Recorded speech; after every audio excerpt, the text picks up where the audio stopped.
시작하겠습니다. 안녕하세요. 네. 자, 어떤 거부터 얘기해 볼까요? 저는 나진석 노무사입니다. 네. 그냥 자연스럽게 할게요. 지금 이때까지 하던 것처럼. 고용보험료. 고용보험료는 일단 두 가지가 있어요. 고용보험료 안에서 두 가지를 생각해야 돼요. 실업급여 보험료하고 고용안정직업능력개발사업 보험료를 고민해야 되는데, 실업급여 보험료만 회사랑 직원이랑 반반 부담하는 거고, 고용안정직업보험료는 회사만 내는 거예요. 65세가 되기 전에 입사를 하셨다면 실업급여를 무조건 떼야 돼요. 65세가 넘었더라도. 65세, 제가 방금 뭐라고 얘기했죠? 65세가 되기 전에 입사했다면, 네. 65세가 되고 난 다음에 입사를 했다면 실업급여 보험료는 안 떼는 거예요. 근데 고용안정직업능력개발사업 보험료는 회사만 내는 거니까 65세가 넘어서 입사를 했어도 보험료를 내게 되겠죠, 회사는. 그렇게 될 겁니다. 다음 질문 받아볼게요. 연차에 관련된 거 좀 변동된 사항에 좀 말씀해 주시면 좋을 것 같아요. 연차휴가에 대해서 변동된 게 없어요. 연차휴가는 변동된 게 없어요. 변동된 거는 관공서 공휴일에 대한 개념이 바뀔 거예요. 관공서 공휴일. 원래 노동법이 정해놓은 휴일이라는 게 있어요. 근데 노동법이 정해놓은 휴일은 일요일하고 근로자의 날밖에 없어요. 원래 이거밖에 없어요. 그러니까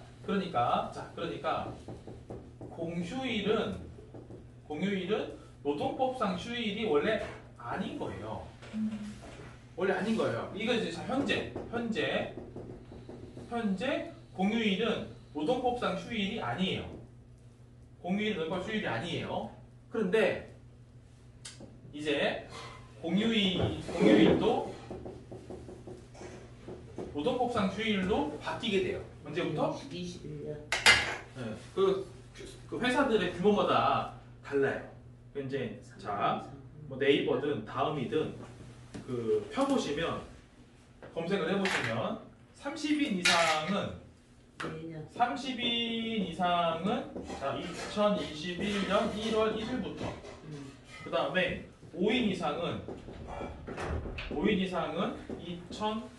2022년 1월 1일부터 이렇게 바뀌어요. 그러면 자, 우리 센터가 만약에 20명 사업장이다.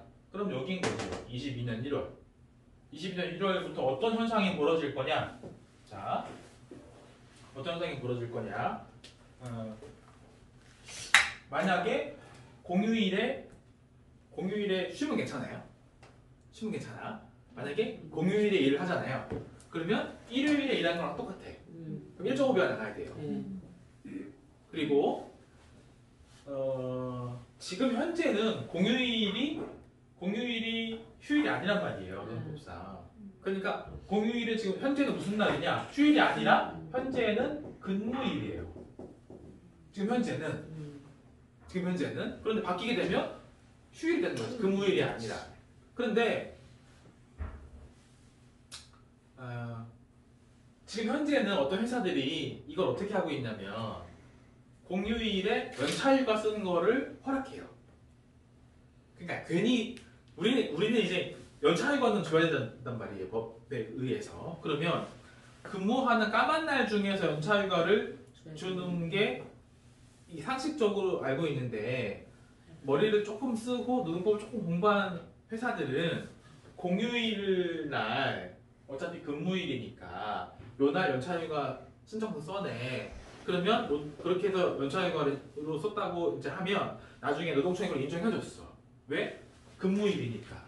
근데 22년 1월 1일부터 20인 사업장은 공휴일 날에 연차휴가를 써낸다? 안 받아주는 거예요. 그러면 일요일 빼고 5월 1일 빼고 공휴일 뺀 나머지 날들 중에서 연차를 써야 그걸 받아주는 거야. 그거를. 그게 2022년 1월 1일부터죠. 5인 이상 사업장. 30인 이상 사업장이면 내년 1월 1일부터 그게 시행되는 거예요. 요게 큰 변화예요. 요게 큰 변화.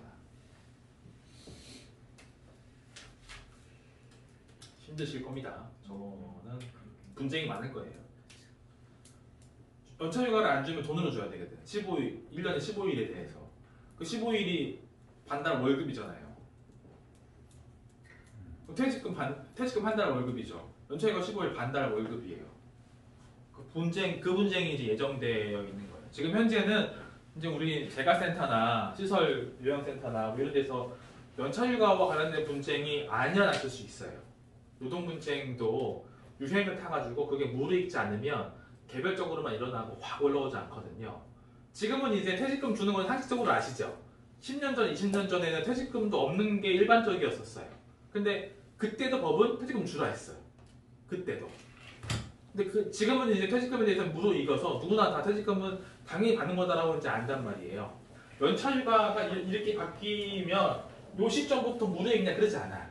2년, 3년, 4년 지나야 이제 직원들의 의식도 이렇게 올라오고 이것들에 대해서 분쟁을 제기한다니까 그러면 이제 예를 들어서 2020년 중후반이 되면 우리 사회는 다 무조건 연차휴가를 받는 그런 사회로 변하게 될 거예요.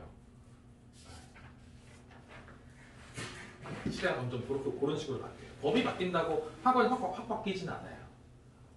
분위기가 무르익어야 되니까. 근데 우리는 분쟁을 대비하려면 센터들은 이런 걸 준비를 하셔야지. 노동부가 점검 나오거나 직원이 분쟁을 일으키거나 이 두 가지 상황이라면 분쟁이 단계니까. 다음 시간 받아볼게요. 그럼 저희 같은 시간제 근로를 하는 요양보호사 선생님들께 시간제 말씀 잘하셨어요. 네. 시간제 만약에 주 40시간을 일하는 회사가 직원이 연차 15개를 받는다라고 하면 그러면 주 20시간 일하는 직원은 몇 개를 받아야 되냐라고 할 때 자, 이렇게 돼야 돼요. 이렇게 연차 15개는 이게 하루하루의 개수죠. 하루하루의 개수. 자, 주 40시간 근무하는 사람이 연차 15개를 받는다는 얘기는 이 얘기는 우리는 이렇게 하고 끝나는데 이 얘기는 무슨 얘기냐? 8시간씩 15개를 받는다는 얘기예요. 그러면 이게 얼마예요? 8, 5, 40, 8, 8, 120이죠. 맞습니까? 네. 120시간 어치를 받는다는 거야. 그러면 이 120시간을 하루 8시간으로 나누면 15개가 되겠죠. 이렇게 되는 거예요. 120시간. 그러니까 120시간 어치를 받은 거예요. 120시간. 자, 만약에 주 20시간인 사람이 있어요. 주 20시간인 사람이 있는데 이 사람이 1일 4시간 근무였고 1주 5일 근무다. 그래서 20시간이다. 라고 하면 그러면 이 사람은 자 20시간이니까 원래 120시간이죠. 원래 120시간을 받아야 되는데 이 사람은 40시간이고 여기는 20시간이니까 여러분 비례식이 됩니까? 이해돼요? 네, 요 비례식. 그러면 절반이 나오겠죠. 절반. 그 60시간을 받으면 돼요. 60시간. 그런데 하루를 가면 몇 시간 쓰는 거예요? 4시간 쓰는 거지. 그러면 60시간을 가려면 며칠을 가야 돼? 15개를 가야 돼. 똑같은 거예요. 자, 그런데 만약에 하루에 5시간인 근무하고 일주에 4일을 근무하는 사람이면 헷갈립니까? 헷갈립니까? 여기서부터 헷갈리죠. 여기서부터 헷갈리죠. 자, 여기까지 이해됐죠? 여기까지 20시간이니까 60시간이 나왔어요. 그런데 하루당 4시간을 가니까 60시간 가려면 15일을 가야 되죠. 요거까지 됐죠? 자, 보세요. 요 사람도 20시간이죠. 요 사람도 20시간이면은 자, 그러면 120시간이 기본인데 40시간에서 20시간만큼은 얘 가는 거니까 얘도 60시간 가는 거죠. 그런데 얘는 하루를 가면 몇 시간 가는 거예요? 5시간을 가는 거예요. 그럼 얘는 며칠을 갈 수 있어요? 12. 12일을 가는 거죠. 그런 거라고. 그런 거예요. 얘는 15일을 갔어. 얘는 며칠을 가는 거예요? 12일을 가는 거예요. 근데 보면 둘 다 똑같이 얘도 일주일에 20시간이잖아요. 아니 얘도 20시간이고 얘도 20시간인데 왜 얘는 15일을 가고 얘는 왜 12일을 가? 불공평한 거 아니야? 그게 아니라고. 시간이 짧아지는 사람은 시간으로 보장받는 거예요. 시간 똑같잖아. 그런데 하루당 근무일 수가 다르다 보니까 하루 가면 얘는 50까지는 거고 얘는 하루 가면 40까지니까 얘는 15일 가면 60이 끝나는 거고 얘는 12일 가면 60이 끝나는 거야. 이렇게 될 거야. 네.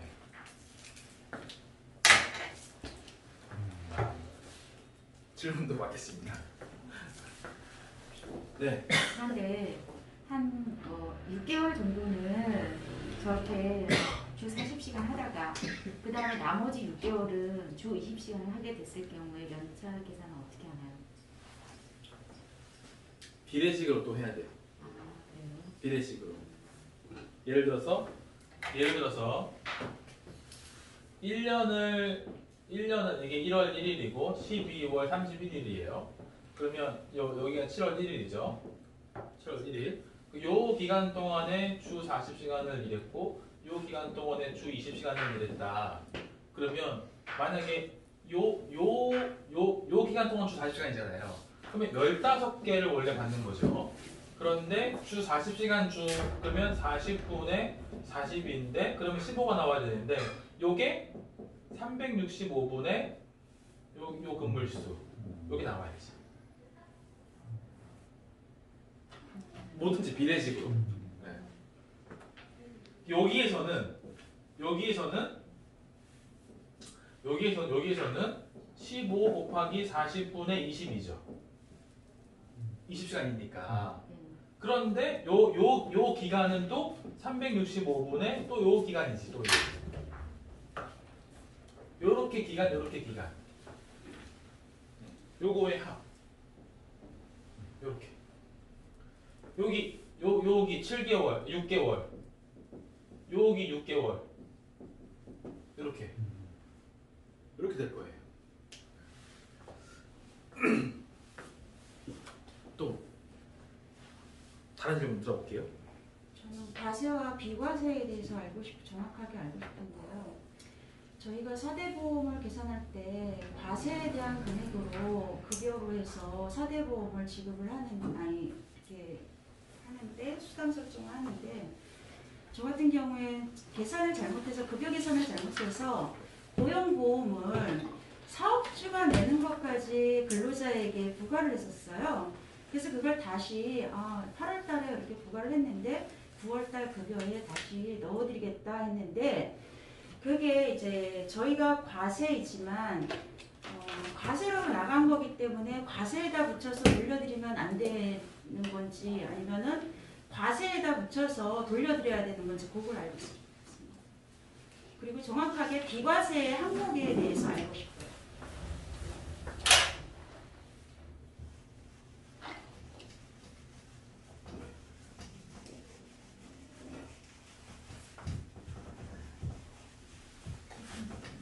물티슈.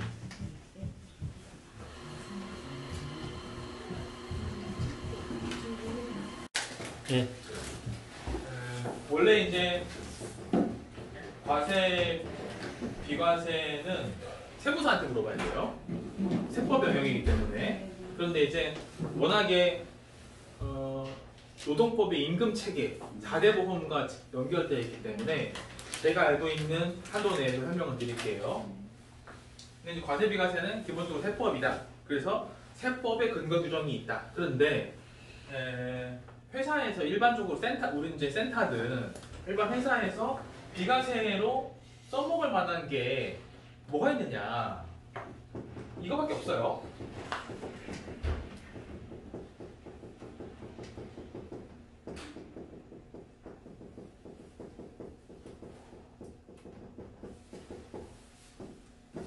없어요. 사실상. 그런데 식대는 10만 원이 상한선이고 차량유지비 20만 원이 상한선이고 보육소득 10만 원이 상한선이에요. 그런데 식대가 비과세로서 합법이려면 바깥 결제를 직원이 해야 돼요. 회사가 제공해주지 않아야 돼요. 그게 조건이에요. 회사 제공이 없어야 돼요. 이게 이제 이래야만 식대 10만 원 설정이 합법이 되는 거예요. 차량 유지비는 주의하실 게 이게 통근비가 아니에요. 통근비가 아니라고. 통근비가 아니고 이 목적이 그 출퇴근을 보조해주는 목적이 아니에요. 그게 아니고, 자, 영업사원이 이 사람의 직무가 영업이에요. 영업사원이 원래는 누구 차로 일해야 되냐? 회사 차로 일해야 돼. 그런데 이 직원이 기특하게도 자기 차를 가지고 온 거예요. 회사가 고맙지. 그러니까 차량의 명의가 직원이어야 돼요. 고맙잖아요. 근데 그러면 누구 재산의 가치가 시간이 지나면서 하락돼요? 중고차 가격이 떨어지듯이 직원 재산이 가치가 하락되잖아요. 그러니까 직원한테 어드밴티지를 준 거예요. 비과세 하라고. 그러니까 조건이 두 가지를 충족해야 돼. 차량 명의자가 직원이면서 이 사람의 직무가 영업직 직원이어야 돼요. 그럴 때 차량 유지비 20만 원이 비과세로 합법인 거예요. 자, 그 다음에 동시 요건, 동시. 그 다음에 보육수당은 만 6세 이하의 자녀가 있을 때, 이럴 때 설정하는 게 합법인 거예요. 자, 만약에 불법이다. 비과세 설정이 불법이었다. 그러면 어떤 현상이 벌어질 거냐면 4대 보험공단이 조사가 나와서 그 부분만큼 소급해서 보험료를 다시 추징해 갈 거예요. 건강보험료 6.67인가요? 아무튼 6% 중반. 그다음에 국민연금보험료 9%. 그다음에 고용산재에서도, 그러니까 4대 보험공단은 과세로 설정된 부분에 대해서만 4대 보험료를 걷어가요. 비과세는 안 걷어간다고. 그러니까 비과세를 설정해 놓은 요게 불법이면, 합법이 아니면 4대 보험공단의 보험료를 더 걷어갈 수 있지. 소급 3년치까지 걷어갈 수 있어요. 근데 문제는 뭐냐면 나중에 걸려서 내자고. 만약에 걸려서 낸다고 쳐봐요. 걸려서 평상시에도 보험료가 4대 보험이 예컨대 반반인데 평상시에 직원이 내요, 회사가 내요? 내는 거 반반이잖아. 반반이어서 직원한테 월급을 걷어놔요. 그죠? 걷어놓는데 실제로 100%는 누가 내는 거야? 회사가 내는 거지. 그러니까 적법하게 가입을 해도 돈 걷어갈 때는 4대 보험공단은 회사한테만 걷어가요. 근데 평상시에 공제해 놓으니까 낼 게 있는 거야. 근데 만약에 지금 직원이 퇴사했어. 직원이 퇴사하고 났고 지금 우리가 3년치를 두드려 맞았어. 이게 차량유지비 식대가 적법하지 않아가지고 직원이 밥상 먹는 게 아니라 식대를 우리 센터도 요양보호사님 가 계시는 분들 말고 센터 내에 직원 있잖아요. 사회복지사도 있고 하잖아요. 그 직원한테 회사가 센터 밥을 사줘. 그러면서 식대 10만 원 설정을 해. 그거 얘기하는 거죠. 그거. 회사가 제공 안 해야만 된다니까. 근데 그 상황 회사 제공했잖아. 그럼 식대 10만 원 설정하면 안 되는 거거든. 그러면 잘못됐다라고 누가 나오느냐? 건강보험공단이 잘 나와요. 이제 한 번도 안 나오셨지. 예. 저희는 거래처가 100군데예요. 매달 한 군데씩 나와. 제 관점에서 1% 확률인 거예요. 건보에서 나와요. 저희도 왔다 갔었어요. 네, 그거를 할 때 뭐라고 얘기하냐면 재무제표 내라 그래. 세무자료 내라 그러고 임금대행 내라 그래요. 네. 건강보험공단이 나왔을 때 보는 자료가 세 가지가 주된 관심사항이에요. 건강보험공단은 비과세를 적법하게 잘 설정했는지, 주된 관심사 아니에요. 더 갈 수 있으니까. 그 다음에 건강보험공단은 수습 한 날부터 건강보험료를 걷어가는 게 합법이야. 근데 4대 보험을 수습 끝난 날 든다면 그 3개월치 더 걷어갈 수 있잖아요. 그거 확인하러 오는 거예요. 그 다음에 건강보험을 안 드는 게 합법인 거는 일용직으로 7일만 신고하는 거 건강보험 안 드는 게 합법이에요. 일용직으로 7일만 신고하는 게 7일만 근무하고 퇴사하면 건강보험 안 드는 게 합법이라고. 근데 우리가 이 사람이 일주일 내내, 20일 내내, 한 달 내내, 2달 내내 일하는데 신고를 일용직으로만 해. 20일, 한 달 이렇게. 그러면서 일용직으로만 신고해서 건강보험료를 안 내. 국민연금도 안 내고. 그런데 건강보험 입장에서 보면 한 달 중에 7일이 넘어서 8일째 하고 있네. 그러면 건강보험료 내야지. 왜 안 냈어? 이렇게 조사로 나오는 거예요. 그거를 재무제표로 확인을 하고 임금제표 확인을 하는 거예요. 그 세 가지 항목 보려고 나오는 거예요. 그래서 건강보험공단은 그냥 두드리고 너 내 가면 돼. 그러면 회사에서 소명해야 돼. 이렇게 막. 그게 아니고요. 저희는 원래 이게 맞는 거예요. 이렇게 소명을 못하면 내는 거예요. 소명을 하면 깎아주고 그만큼. 그런데 그 소명을 했다고 치자고. 깎아줬다고 치자고요. 그럼 절반을 깎았다고 치자고. 그러면 절반 내는 건 합법적으로 내야 되는 거죠. 의무적으로. 낸다고 치자고. 근데 그 내는 거에 원래 절반은 직원이 내야 되는 거지. 직원. 그죠? 그 직원 어디 있어요? 퇴사했잖아. 어떻게 받을 거예요? 그 절반을. 퇴직 중이면 받을 수 있어요? 3년치를 한꺼번에 예금 때 월급에서? 어떻게 받아 이거를? 4대 보험공단은 적법하게 들든 안 들든 돈 걷어가는 건 회사한테만 걷어가요. 억울하지 회사는. 그거 어떻게 현실인데 그게. 과세비과세는 그런 쟁점이 걸려 있어요. 세무사님들은 이런 얘기에 대해서 세무사 사무소의 여직원들이 이렇게 얘기하겠지. 세무사 사무소 여직원들이 대표님, 센터장님 그냥 식대 저희 설정해 드릴게요. 이렇게 하겠지. 왜? 비과세니까. 촬영유지비 그냥 뭐 출퇴근 하시면 촬영유지비 설정해 드릴게요. 비과세니까. 그분들은 그분들대로 성실하게 일한 거예요. 뒷감당 안 할 뿐인 거지. 네. 뒷감당 못하지만 지금 당장 세금을 덜세할 수 있는 안을 준 거예요.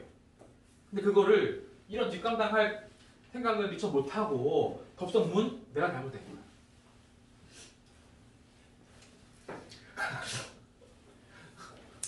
그래서 요거는 제가 얘기했잖아요. 적법 조건이 이렇게 있다고. 이 적법 조건에 대해서 세무사 사무소에 물어보세요. 이게 세법의 영역이야. 세무사가 답을 해줘야 돼. 근데 사실 우리 대표님들이 세무사랑 통화하시나? 세무사 여직원분들이랑 통화하지? 그러니까 책임있게 얘기해달라고 해보세요. 그것도 말로 얘기하지 말고 문서로 좀 달라고 이렇게. 그럼 요거 나올 거예요. 세 가지 조건 나올 거라고. 또 질문. 아까 쉴 때는 질문이 넘치시더만. 녹화하긴 하니까. 보통 사회복지 같은 차를 자기 차 가지고 다 사실은 근무를 하고 있잖아요. 네. 그러면은 차량 유지비로 20은 뺄 수가 있는 거네요? 전 아니라고 봐요. 안 되는 거예요? 아니, 전 아니라고 본다고. 영업사원이 아니잖아요. 지금 영업 일이 아니니까. 네. 전 아니라고 본다고. 아 그래요? 그리고 그분들은 밖에서 밥 먹죠. 밖에서 밥 먹잖아요. 그렇지는 않죠. 같이 먹죠. 누구랑? 센터에서 먹죠. 요양보호사님들이요? 아니 사회복지사. 아, 네. 사회복지사 영업사원이 아니지만은 원래는 센터 차를 가지고 상담을 가야 되잖아요. 라운딩. 네네. 근데 자기 차량을 가지고 자기 명의로 된 차량을 가지고 일을 하고 있거든요. 네네. 근데 차량 유지비가 해당이 될 것 같은데요? 아니, 그러니까 제가 얘기하잖아. 이 지점이 세법의 영역이라고요. 네. 그래서 세법에 이렇게 적혀 있을 거니까 요거가 지금 우리 사회복지사가 이렇게 라운딩 하고 있는데 장차를 하고 있는데 요게 비과세로 될 것 같냐? 세무사님 답변을 문서로 줘라 이렇게 얘기하라고. 그렇게 세무사 있어요 없어요? 그렇죠. 네, 물어보세요. 돈 내고 있잖아 지금. 그러면 요양보호사 같은 경우는 저희 비과세로 5만 원 보통 빼거든요. 무엇을요? 식대로 그러니까 식대로 요양보호사 네. 그분들이 바깥 별지를 누가 해? 본인이 하죠. 본인들이. 그렇죠. 본인들이 하는데 왜 5만 원만 10만 원까지 가능한데? 그 급여에 비례해서 하니까 10만 원까지 가능하다고. 시급 플러스 알파로 10만 5만 아, 다만 네. 이럴 수는 급여에 있어요. 비례해서. 다만 이럴 수는 있어요.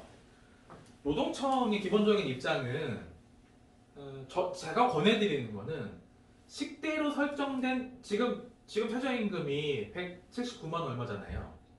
그죠? 179만 원 얼마잖아요. 그러면 예를 들어서 월급을 180만 원을 주는데 식대 10만 원을 설정하면 기본급이 170만 원이죠. 근데 최저임금 179만 원이죠. 그럼 그러면 총액은 최저임금을 넘지만 기본급 최저임금이 안 되죠. 안 주는 네. 거지. 이럴 때는 저는 식대 넣지 말자고 권해드려요. 식대 넣지 말자고. 그러니까 비과세를 설정하고 나서도 기본급이 최저임금을 넘을 때만 그렇게 설정을 하시고 괜히 이 혜택 보려다가 얘는 혜택이죠.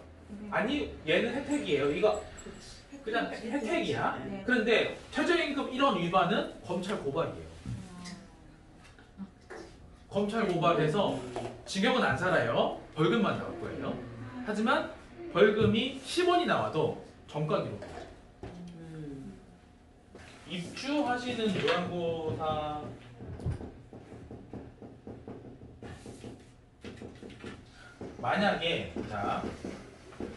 만약에 이 요양보호사님들에 대해서 노동청이 이분들을 만약에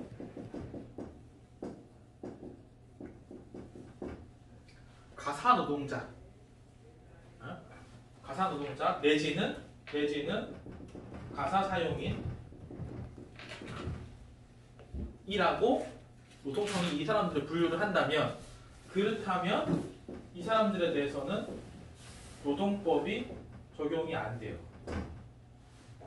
그 얘기는 이 요양보호사님들이 노동법의 혜택을 못 받는다는 얘기고 노동청의 보호를 못 받는다는 얘기고 4대 보험에서 배제된다는 얘기인 거예요. 근데 만약에 이분들이 가사노동자다. 만약에 이분들이 가사노동자가 아니다라고 한다면 그러면 노동법에 적용이 되고 노동청의 보호를 받고 4대 보험 가입이 의무가 되는 거예요.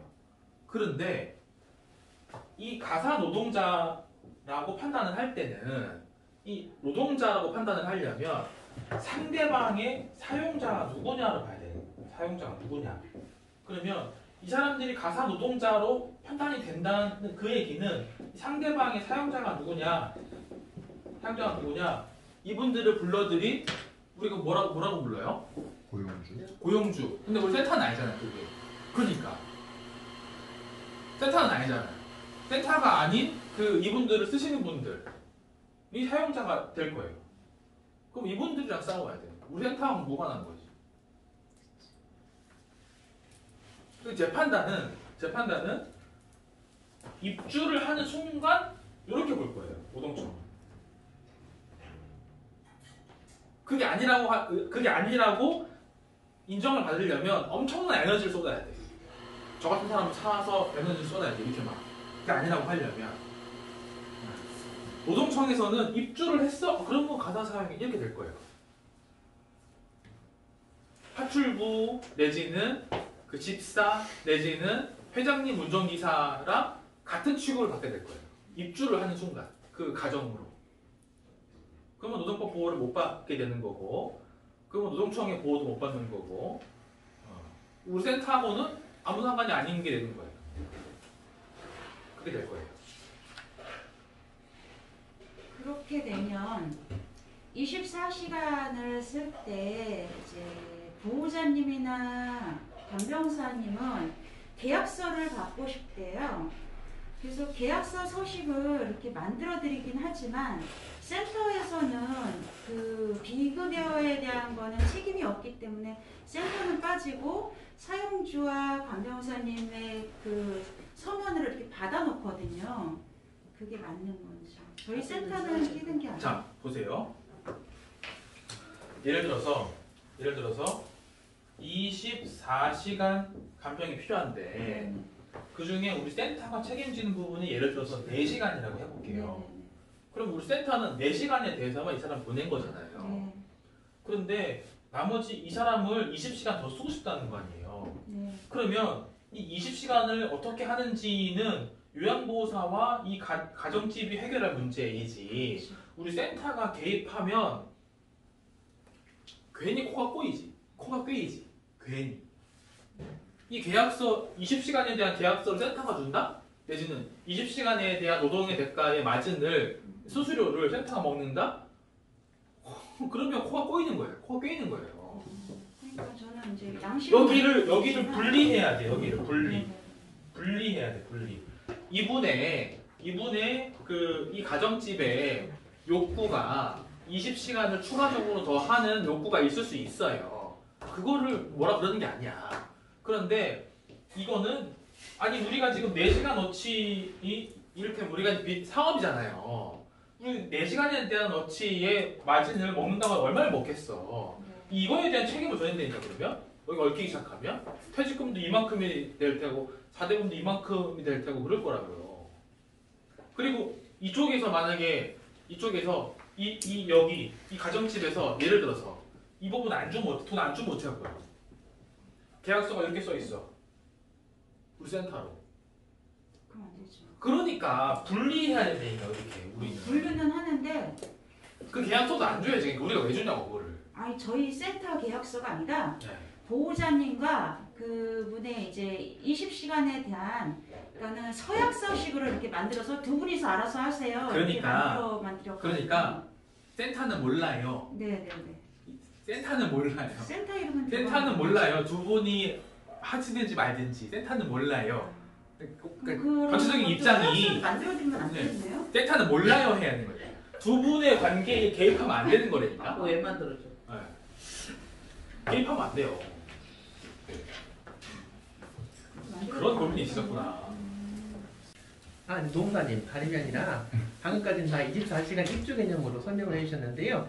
근데 24시간 입주가 아니라 만약에 그 3시간을 제가 센터에서 제공을 하고 근데 그 수급자 가정 댁에서 3시간 더 요청을 하셔가지고 3시간에 대해서 그 가정하고 요양보호사하고 계약을 해서 근로를 할 경우에도 지금 말씀하신 개념이 똑같이 적용을 하나요? 네, 설명 들어볼게요. 자, 우리 이제 그 가정은 6시간을 원하는 거예요. 우리 센터는 3시간을 계약을 했어. 이 센터가 3시간을 보내는 거죠. 그 가정이 3시간 더 요구하는 거예요. 그래서 이제 그 가정이 그러면 요양보호사하고 이 가정하고 개별 계약을 해야 되는 거예요. 개별 계약. 만약에 요양보호사와 가정이 개별 계약을 하지 않는다면 어떤 현상이 벌어질 거냐면 우리 센터는 계약서가 3시간으로 돼 있을 거 아니에요. 그죠? 근데 이게 가정이 아니라 센터로 만약에 해석이 되는 순간 어떤 일이 벌어질 거냐면 우리는 계약서가 3시간으로 돼 있죠. 계약서가. 근데 더 일했죠. 더 일한 거에 대해서 노동법은 1.5배 주라고 할 거예요. 1배가 아니고 1.5배 주라고 할 거예요. 그게 현재 법이에요. 8시간이 안 되지만. 네. 우리 센터가 그 위험 부담을 왜 떠안아야 되지? 그러니까 똑같은 상황인 거예요. 그러니까 상주하건 안 하건 입주하건 안 하건 이거에 대해서 지금 우리 이 요양보호사님들은 일하시는 곳이 그 가정 내에 들어가는 거잖아요. 그런데 지금은 왜 가사사회인으로 분류되지 않고 4대 보험을 들든 2대 보험을 들든 우리랑 계약 그렇게 되는 거냐면 지금 우리하고 계약돼 있잖아요. 그죠? 우리하고 계약돼 있기 때문에 이분들이 가사사회인으로 분류가 안 되는 거예요. 우리하고 계약돼 있어서 우리 직원이 이렇게 나가는 거잖아요. 그러니까 가사사회인이라고 얘기하는 거는 이들의 사장님이 집주인일 때 가사사회인이라고 얘기하는 거예요. 근데 지금 여기에 대해서는 이 요양보호사님들 사장님이 우리잖아. 여기 있는 우리잖아. 그러니까 여기 있는 노동법이 적용되는 거예요. 그런데 여기에 대해서는 근로계약서에 계약을 안 했어. 실제로 일을 했어. 그런데 여기에 사장이 가정으로 해석이 되면 가사사회인이 해석이 될 텐데 가정이 아니라 센터로 해석이 되면 3시간분에 대해서 1배가 아니라 1.5배를 줘야 되는 상황이 연출이 될 거예요. 그리고 이 상황이 되면, 자 보세요. 이 상황이 되면 만약에 주당 3일을 일한다. 뭐 내지는 4일을 일한다. 그러면 4일만 일해도 3, 4, 12시간을 일하는 거죠. 12시간. 그러면 15시간이 안 되죠. 네. 15시간이 안 되면 퇴직금이 없어요. 요렇게 붙어버리면 6시간이죠. 6, 4, 24잖아요. 퇴직금이 있어요. 그럼 이거 어떻게 볼 거냐? 그러면 센터가 여기서 빠져야죠. 여기서 센터가 빠져야 돼요. 적극적으로.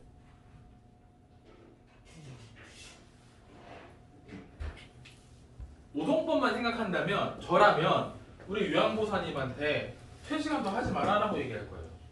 노동법만 생각한다면. 그런데 우리는 또 노동법만 생각하는 게 아니고 이 요양보호사님도 생각하고 이 가정도 생각하니까 그러면 더 하시는 거는 뭐 두 분이 알아서 하시되 우리는 모르는 일이다 선을 딱 그어야지. 더 하시는 거. 입주 요양보호사를 내보내면서 이렇게 교포를 많이 썼어요. 예.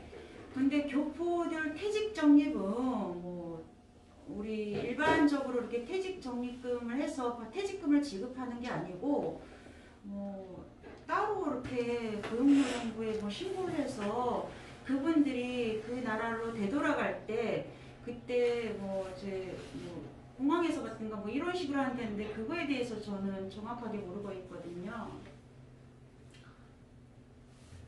두 가지가 섞였어. 그 두 가지가 섞였어요. 네. 두 가지가 섞였어. 자, 그 설명 드릴게요. 중간중간에 그 설명이 더 필요하시면 끊고 설명 더 하세요. 중국 분들이 오신다. H2 비자가 있고 F4 비자가 있어요. 네.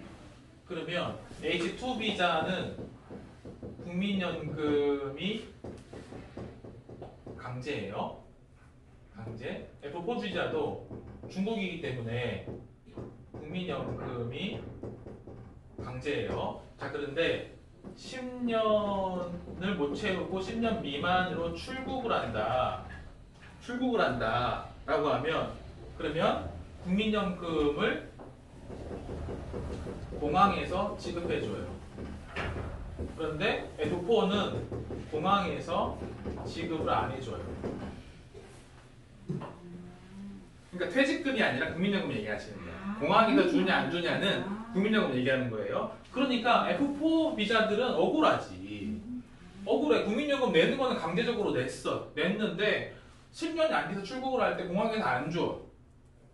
왜 그러냐면 중국도 우리나라한테 그렇게 하거든. 그러니까 우리나라도 중국 사람한테 이런 비자는 그렇게 하는 거예요. 상호주의 때문에. 이게 그러니까 불쌍하지, F4는. 그런 측면에서 보면 억울한 거예요. 대신 둘 다 10년이 넘으면 한국에서 다 돈을 줘요. 출국하든지 말든지. 그러니까 국민연금에서 H2는 손해보는 게 없어. 근데 국민연금에서 10년이 안 되면 F4는 손해를 보는 거지. 자, 이런 거예요. 둘 다 퇴직금은 줘야 돼. 퇴직금은 둘 다 노동법에 다 적용이 되는 거예요. 네. 둘 다. 그러니까 퇴직금이랑 국민연금을 섞이면 안 되는 거고 이 퇴직금에 대해서는 한국 사람과 동일한 법률이 적용되고 있어요. 동일한 금액, 동일한 법률, 동일한 기간. 1년이 넘어야 되고 주 15시간이 넘어야 되고 그리고 1년에 한 달치 월급이고 그런 식으로 동일해요. 그럼 퇴직 다를 게 적립금 없어. 같이 이렇게 하고 1년 이상 지났을 때 퇴직적립금이라고 하는 게 또 뭐가 있냐면 네. 이거 얘기하시는 것 같은데 그 출국 만기 보험이라는 게 있어요. 이거 삼성화재에만 들어주는 거. 이거 4대 보험이 아니야. 삼성화재에서 드는 거예요. 삼성화재에 회사가 드는 거예요. 외국인은 썼다. 외국인이 H2를 썼다. 그러면 출국 만기 보험을 들어야 돼. 출국 만기 보험을 들어서 그거를 8점 몇 프로인가 할 때예요. 출국 8점 몇 프로 매달 할 때예요. 납입을 해. 그러면 그거를 그 사람이 집에 갈 때 그거 타가고 가는 거예요. 그러면 그게 퇴직금 택인 거야. 그게 그러면 요렇게 연결되는 거예요. 요렇게 연결되는 거예요. F4는 그게 의무가 아니야. H2가 의무지. 그러니까 몇 가지가 막 짬뽕된 질문인 거예요. 그 질문 자체가. 제 정확하게 네. 알았어요. 괜찮으신가요? 네. 질문 받을까요?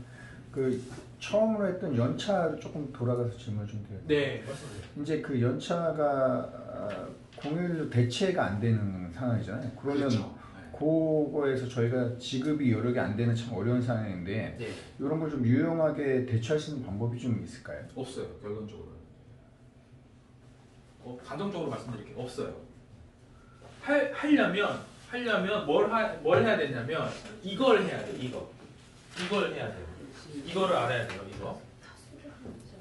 법에 의무가 있는 것과 법에 의무가 없는 것을 이제 명확히 나눠가지고 바꾸기 시작해야 돼요.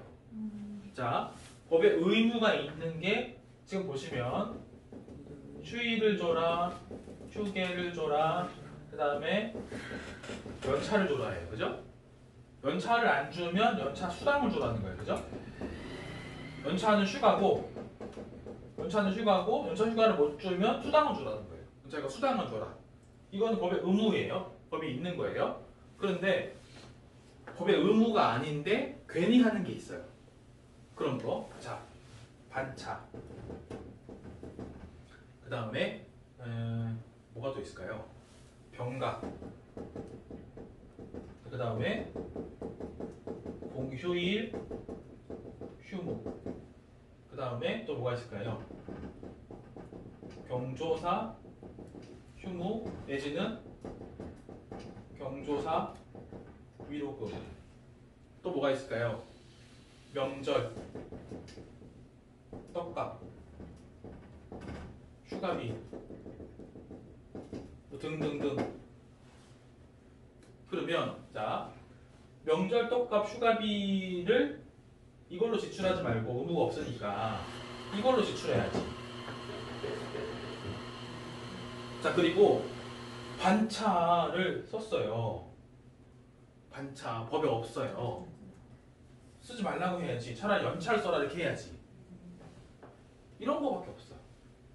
이런 거밖에. 근데 이때까지는 마음이 좋으셔서 모르기도 했지만 명절에 어떤 데 제가 들여다보면 그래요. 명절에 떡값을 많이 주는 곳들은 30만 원씩 주고 그러시더라고. 명절 2번 휴가 90만 원씩 주고 그러시더라고요. 그런데 연차 휴가 수당 얼마게요? 반달치 월급이라니까? 최저임금 180이면 반달 월급 얼마예요? 90만 원이에요. 그럼 이 금액이 이 금액이야. 그럼 어떻게 해야 돼요? 가호를 안 세워야지. 이 돈 주면서 가호를 갚잖아요. 가호를 안 세워야지. 이 돈은 뭐예요? 의무적으로 주라는 거야. 그러니까 주면서 가호 잡을 수 없잖아요. 그러니까 바꿔야 돼요. 법이 주라고 하는 게 법이 강제로 하고 있는 거. 법이 강제로 하고 있는 거는 안 하면 벌금을 맞아요. 과태료를 맞고. 벌금은 전과기록이랑 똑같은 빨간 줄이에요. 그 금액이 단 10만 원이라도. 근데 얘는 할 필요 없다 그래. 근데 어차피 돈은 내 돈이잖아. 똑같은 돈. 그럼 얘 사실 퉁 쳐주냐? 안 쳐줘, 퉁을.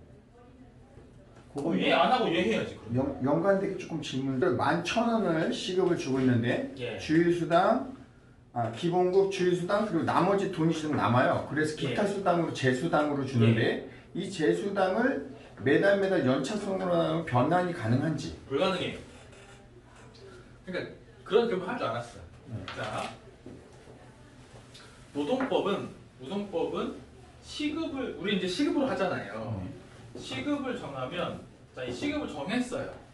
정하면 자, 좋아요. 정하세요. 근데 시급을 정할 수 있는 그 금액의 미니멈은 얼마예요? 최저임금. 그거 얼마예요? 현재 8,500. 네, 그거예요. 8,590원. 그 시급 8,590원.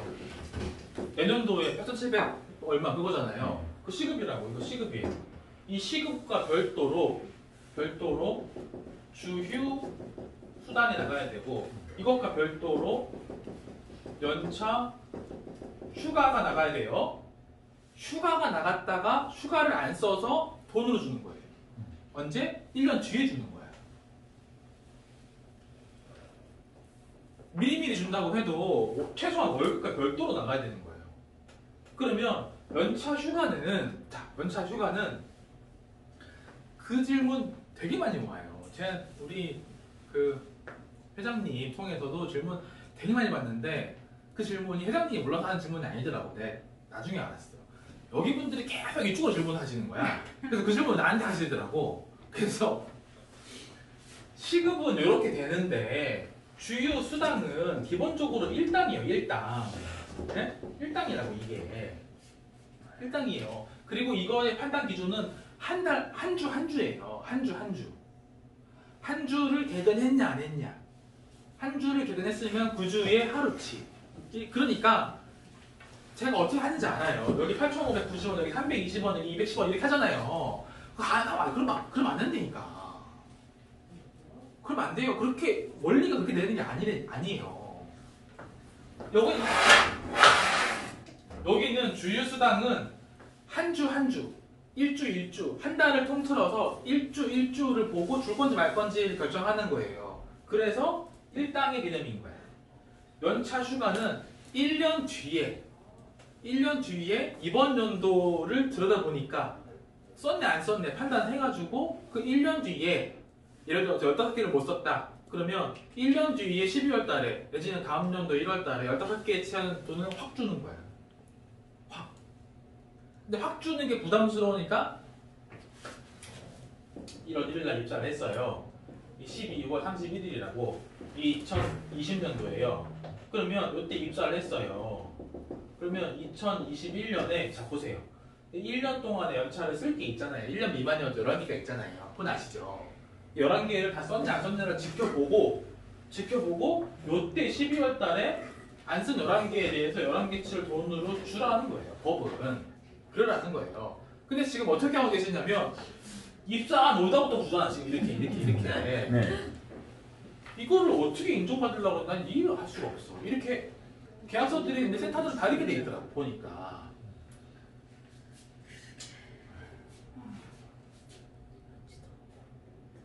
저희가 급여에 주휴수당과 연차를 한 달에 좋아요. 자, 이렇게 넣고 좋아요.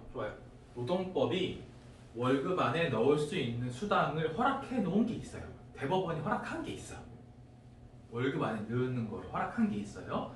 허락 안 한 것도 있다고. 허락 안 한 거는 퇴직금과 휴가예요. 휴가 수당. 허락 안 했어. 허락한 건 뭐냐면 주휴수당. 그것도 월급제 직원한테 주휴수당을 월급 안에 넣는 걸 허락을 했어요.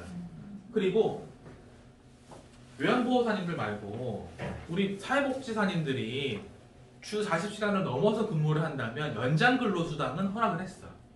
그래서 근로자가 붙어있는 수당들은 허락을 했어요. 근데 절대 허락을 안 한 거. 휴가수당이랑 퇴직금은 허락을 안 했어요. 또 그걸 하고 있더라고 지금도. 얼마나 깜깜하게요 제가 보면. 그럼 그거 관련된 다른 거 하나 좀 여쭤볼게요. 저희가 이제 주 5일 정도 근무하는데 중간에 이제 요양사들은 중간에 실수가 있어요. 그러니까 자기 개인사 때문에 그거를 연차로 대체할 수가 있을까요?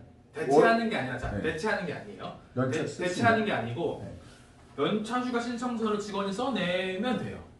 자, 받으면 된다는 연차휴가는 법이 유급이에요. 유급. 이게 무슨 말이냐? 연차휴가를 직원이 써서 내서 쉬었어요. 회사는 휴가 신청서를 챙겼어. 그리고 이분은 유급이니까 이분은 결근했죠. 휴가 썼을 때 결근이잖아요. 근데 유급 휴가는 결근 공제를 안 해야지. 그런 거예요. 자, 실제로 결근인데 월급을 줄 수 있어요. 그런데 휴가 신청서를 안 받아놓잖아요. 그럼 나중에 휴가 줬다는 증명을 못 하시게 될 거예요. 그러면 나중에 이게 연차휴가다라고 아무리 얘기해봐야 노동청 인정 안 해줘요. 그런데 휴가 신청서를 챙겼어. 그 챙긴 날에 그분은 일 안 했잖아요. 근데 그분은 월급부터 공제를 안 했어. 그러면 유급 휴가를 준 걸로 인정을 받을 수 있어요. 첫 번째 조건은 자필 신청서를 회사가 쥐고 있어야 돼. 그리고 그날 유급으로 처리했었어야 되는 거예요. 근태 공제 안 했어야 된다는 거지 내 말은. 이 두 가지가 되면 연차휴가 쓴 걸로 인정을 해줘요. 다만 내년부터 공휴일에 연차를 썼나 따지게 될 거고 5월 1일에 썼나 일요일에 연차를 썼나를 따지게 될 거예요. 그리고 웬만해서 우리 주 5일 사업장이잖아요. 그럼 토요일에 연차 쓰면 말이 안 된다고 얘기할 거예요. 그러니까 자 토요일, 일요일, 5월 1일, 공휴일에 연차를 썼다. 연차 신청서에 날짜 있으니까 그거 달력 들어가서 확인해 보니까 토요일, 일요일, 5월 1일, 공휴일이다. 그러면 연차 신청서 무효. 그게 아닌 나머지 날이다. 그러면 인정받을 거예요. 유급일 때. 아, 그럼 아까 이제 연장선인데 그 남는 재수당이 급여 계산할 때 예. 빨간 날 근무한다는 뭐 1.3배든 1.5배 나가는 그 휴일 수당으로 전환하는 거 가능하나요?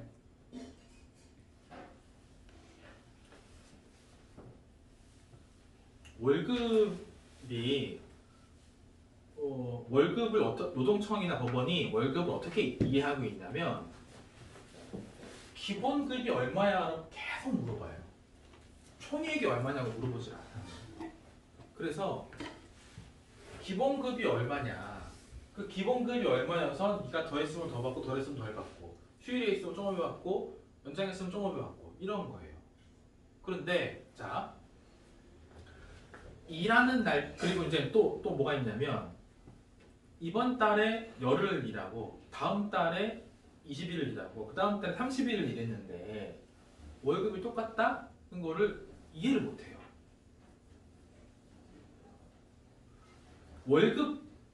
월급제 계약을 했다면 이번 달에 30일까지 있으니까 30일 일한 거 받고 31일 일한 거 받고 28일 일한 거 받고 이거 이해를 해.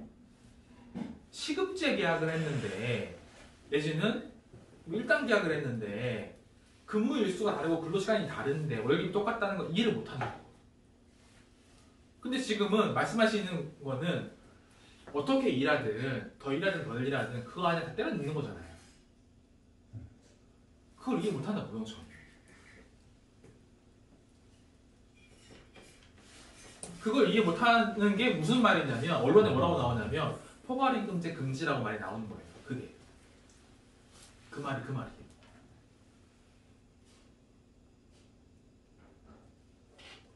이렇게 하는 건 괜찮아요. 이렇게 하는 거.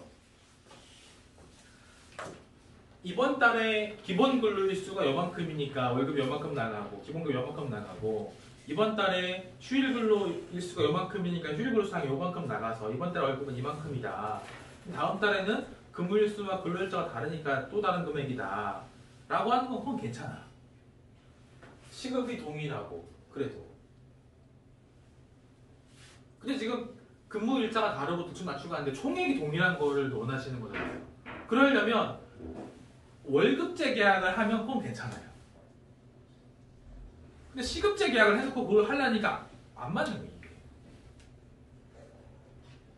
그러면 근로계약서 작성을 할 때요. 보통은 전 기본급은 뭐 8,590원 명시해놓고 주휴수당을 수식으로 표현하고 휴일수당 수식으로 표현했을 때 그 근로계약서 상에는 기본급 그 금액만 들어가 있는 거예요. 나머지 금액은 그 법 테두리 안에서도 유동성 있게 휴일수당으로 넣을 수도 있고 재수당으로 넣을 수도 있는 거 아닐까요? 제 질문을 제 답변을 이해 못하신 것 같아요.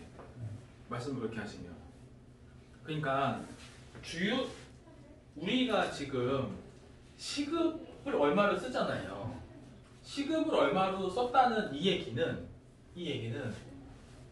주휴수당이 얼마로 될 거다라고 적을 수가 없어요.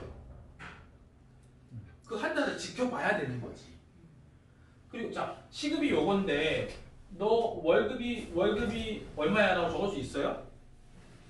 아니죠. 일하는 거 지켜봐야 월급이 나오잖아요. 그 1주에 주휴수당이 나갈 테고 2주에 개근을 했네 나갈 거예요. 4주 다 개근을 했네 4주째 주휴수당이 다 나갈 거예요. 그러면 이렇게 하는 건 가능하지. 만약에 개근을 다 해서 결근이 없다면 주휴수당이 얼마가 될 거다라는 거 그렇게 하는 건 가능하죠. 그런데 실제로는 직원들의 입장에서는 이거를 적는 순간 금액을 적는 순간 당연히 이걸 받는 걸로 생각하겠지. 직원들. 그래서 시급을 이렇게 얘기할 거 아니에요. 예를 들어서 얘 100원, 얘 100원 이렇게 하면 8,500, 8,700, 8,800, 8,890원이 내 시급이야 이렇게 얘기할 거 아니에요. 그렇게 얘기하면 안 된다. 그러니까.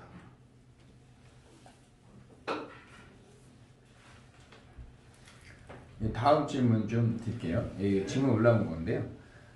한 곳의 센터 내에서 2분 이상의 수급자 어르신을 케어하는데 각각 월 60시간 미만의 근무를 하지만 총 근무 시간은 60시간 이상일 경우인데 이럴 경우 4대 보험과 퇴직 적립금을 어떻게 해야 할까요? 라는 질문이 올라왔습니다. 그거는 자 노동법이 노사관계에 집중한다는 거 말씀드렸잖아요. 그러면 그 센터 하나의 센터에 대해서는 60시간이 넘죠. 한 분에 대해서는 60시간이 안 되지만 근데 노동법은 노동자와 사용자가 관심 있지 서비스를 받는 어르신이 관심이 없어요. 그러니까 한 센터, 한 사용자, 한 회사에 대해서 60시간이 넘었잖아요. 그러면 퇴직금 주고 가져오면 가입하고 이렇게 하나 그럴 거예요.